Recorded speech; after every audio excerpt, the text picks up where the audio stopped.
হাদিস শরীফে বর্ণিত আছে, যখন মানুষের অন্তিমকাল উপস্থিত হয় এবং রূহ বের হবার সময় ঘনিয়ে আসে, তখন চারজন ফেরেশতা তার কাছে উপস্থিত হয়। সর্বপ্রথম এক ফেরেশতা উপস্থিত হয়ে নাম ডেকে বলবেন, আসসালামু আলাইকুম, আমি তোমার খাদ্য সংস্থানের কাজে নিযুক্ত ছিলাম, কিন্তু এখন পৃথিবীর পূর্ব থেকে পশ্চিম প্রান্ত পর্যন্ত অন্বেষণ করেও তোমার জন্য এক দানা খাদ্য সংগ্রহ করতে পারলাম না। সুতরাং বুঝলাম তোমার মৃত্যু ঘনিয়ে এসেছে, হয়তো এখনই তোমাকে মরণসুধা পান করতে হবে। পৃথিবীতে তুমি আর বেশিক্ষণ থাকবে না।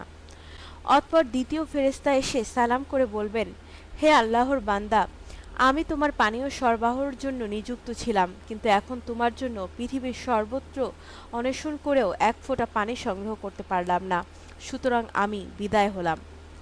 অতঃপর তৃতীয় ফেরেশতা এসে সালাম করে বলবেন, হে আল্লাহর বান্দা, আমি তোমার পদযুগলের তত্ত্বাবধানে নিযুক্ত ছিলাম, কিন্তু পৃথিবীর সর্বত্র ঘুরেও তোমার জন্য একটি মাত্র পদক্ষেপের স্থান পেলাম না, সুতরাং আমি বিদায় নিচ্ছি।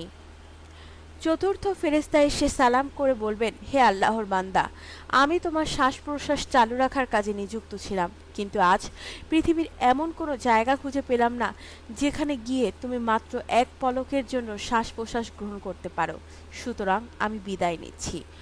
অতঃপর কেরামান কাতিবিন ফেরেশতাদ্বয় এসে সালাম করে বলবেন, হে আল্লাহর বান্দা, আমি তোমার পাপ পুণ্য লেখার কাজে নিযুক্ত ছিলাম, কিন্তু এখন দুনিয়ার সব জায়গা সন্ধান করেও আর কোনো পাপ পুণ্য খুঁজে পেলাম না, সুতরাং আমরা বিদায় নিচ্ছি।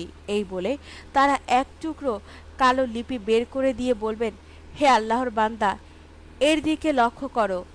সেদিকে লক্ষ্য করা মাত্র তার সর্বাঙ্গে ঘর্মস্রোত প্রবাহিত হবে এবং কেউ যেন ওই লিপি পড়তে না পারে, এর জন্য সে ডানে বামে বারবার দেখতে থাকবে। অতঃপর কেরাম কাতিবিন প্রস্থান করবেন। তখনই মালাকুল মউত তার ডান পাশে রহমতের ফেরেশতা এবং বাম পাশে আযাবের ফেরেশতা নিয়ে আগমন করবে। তাদের মধ্যে কেউ আত্মাকে খুব জোরে টানাটানি করবে, আবার কেউ অতি শান্তির সাথে আত্মা বের করে আনবেন। কণ্ঠ পর্যন্ত আত্মা পৌঁছলে স্বয়ং যমদূত তা কবজ করবেন।